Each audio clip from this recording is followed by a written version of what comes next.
High students, welcome to Piyali's classroom. আজকে আবার চলে এলাম নতুন একটা ভিডিও নিয়ে। আজকের ভিডিওটা কিন্তু খুব ইম্পর্ট্যান্ট হতে চলেছে যাদের জিওগ্রাফি রয়েছে ক্লাস 12-এ, যারা এবছর কামিং ইয়ারে 2026-এ যারা উচ্চ মাধ্যমিক পরীক্ষার্থী রয়েছে তাদের জিওগ্রাফির কিছু ইম্পর্ট্যান্ট সাজেশান নিয়ে চলে এসেছি।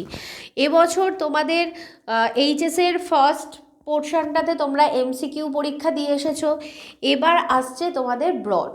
তো সেক্ষেত্রে তোমরা খুব ওয়ারিড হয়ে রয়েছো যে ব্রডে কী ধরনের প্রশ্ন পড়বো, এতটা বড় সিলেবাস আমরা কিভাবে লিখব, কতটা পড়ব। তো সেই সমস্ত সমস্যার সমাধান করার জন্য আমি তোমাদের ফিজিক্যাল জিওগ্রাফির যে পোর্শনটা আছে সেখান থেকে হাতে গোনা 10টা 5 মার্কসের প্রশ্ন নিয়ে চলে এসেছি।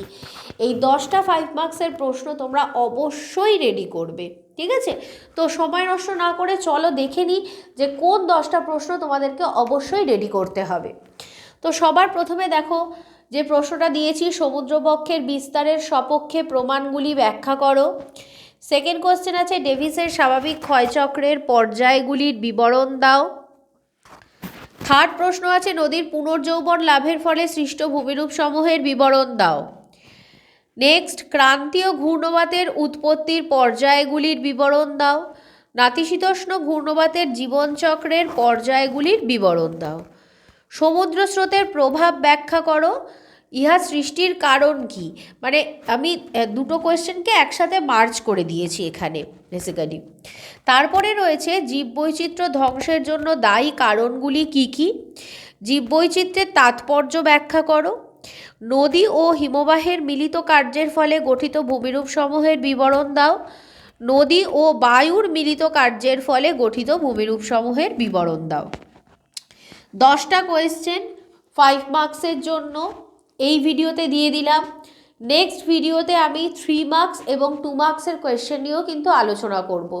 তবে অবশ্যই তোমাদেরকে এই কথাটি বলছি যে শুধুমাত্র কিন্তু তোমরা এই 10টা প্রশ্নই পড়ে চলে যাবে না, অবশ্যই বলবো পুরো বইটাই ভালো করে পড়বে।